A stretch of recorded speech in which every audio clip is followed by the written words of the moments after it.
எங்களுடைய இறை தேடி வேறு தேடி நான் போகும்போது என்னுடைய இறை எதுன்னு தெரியும் போது நாங்கள் தொடறோம். நீங்கள் அப்படி இல்லையே, உங்களுக்கு இப்போ தான் முருகனை தெரியுது அப்படின்னா இது எப்படி?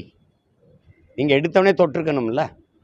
அதை விட்டுட்டு நீங்கள் இவ்வளோ காலம் விநாயகர் சதுர்த்தி தானே போற்றிட்டு இருந்தீங்க. இப்போ திடீர்னு முருகன் மாநாடு, அதுலேயும் நீங்கள் திருப்பரங்குன்றம் மலையில் ஏற்பட்ட சிக்கலை அதை பயன்படுத்திக்கிட்டு 800 ஆண்டுகளுக்கு மேலே அங்கே வழிபட்டு கொண்டிருக்கிறாங்க மக்கள்.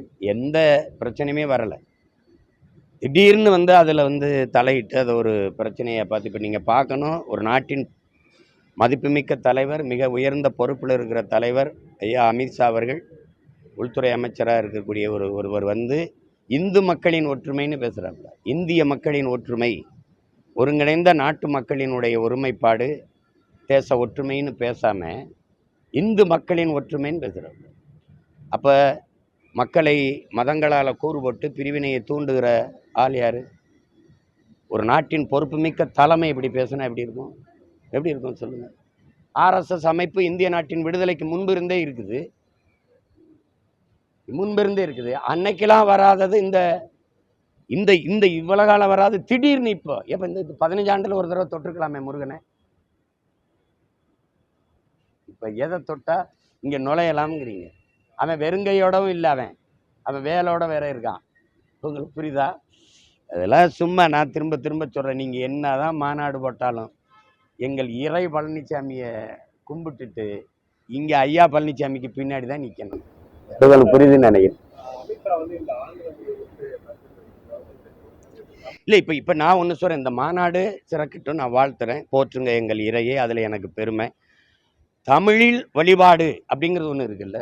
எங்கள் இறைக்கு முன்பு உங்களுக்கு தமிழையும் முருகனையும் பிரிப்பீங்களா? தமிழையும் முருகையும். தமிழ் இறை, தமிழே அவன்தான். அந்த தமிழ், அந்த முருகனுக்கு திருச்செந்தூரில் குடமுழுக்கில் நன்னீராட்டில் தமிழில் மந்திரங்கள் ஓதணும், திருப்புகழ் பாடணும் அப்படின்னு இருக்குதா? அப்படின்னு தமிழில் மந்திரங்கள் ஓதணும்னு இந்த மாநாடு வலியுறுத்துமா? என் கேள்விக்கு பதில் இருக்குமா?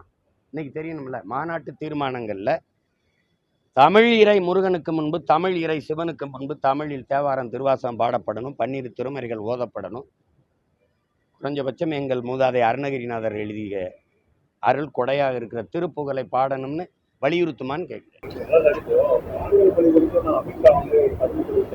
ஆங்கிலத்தை விட்டுருவோம், இந்தியை எல்லாரும் படிச்சிருவோம். இந்த நிலப்பரப்பை விட்டு வெளியில் போனால் அது பயன்படுமாங்கிறது சொல்லுங்கள். அமெரிக்கா போகிறேன், இப்போ ரஷ்யா போகிறேன், இவங்களே பயணம் பண்ணுறாங்க. நாட்டின் பிரதம அமைச்சர் நம்முடைய ஐயா நரேந்திர மோடியே பல்வேறு நாடுகள், நம் நாட்டின் தலைவர்கள் பல நாடுகளுக்கு பயணம் பண்ணுறாங்க. அந்த நாடுகளில் போய் எந்த மொழியில் நீங்கள் தொடர்பு கொள்வீங்க? இந்தி மொழியின் தோற்றம் எப்போது? 500 ஆண்டுகளை நிறைவு செஞ்சிருச்சா இந்தி மொழி? கேள்விக்கு பதில் இருக்கா? என்னுடைய தோற்றம் தொடக்கம் எப்போது? எல்லா மொழிகளையும் அழித்துட்டு ஒரே மொழியை நீங்கள் நிலைநாட்ட நினைக்கிறது நாட்டின் ஒருமைப்பாட்டுக்கும் தேச ஒற்றுமைக்கும் இது ஏற்புடையதாக இருக்குமான்ற அறிவார்ந்த பெருமக்கள், அதிகாரத்தில் இருக்கவங்க ஆழ்ந்து சிந்திச்சு பார்க்கணும். உங்கள் தாய் அழகானவள் அறிவானவள்னு சொல்லுங்கள், நாங்கள் ஏற்கிறோம். என் தாய் இழிவானவள், அவள் அறிவற்றவள்னு சொல்கிறதுக்கு உலகத்தில் எந்த கொம்பனுக்கும் அருகதையோ தகுதியோ கிடையாது. சும்மா தேவையற்று குழப்பிக்கிட்டு கூடாது. செய்திகளை உடனுக்குடன் தெரிந்து கொள்ள உடனே சப்ஸ்கிரைப் பண்ணுங்க.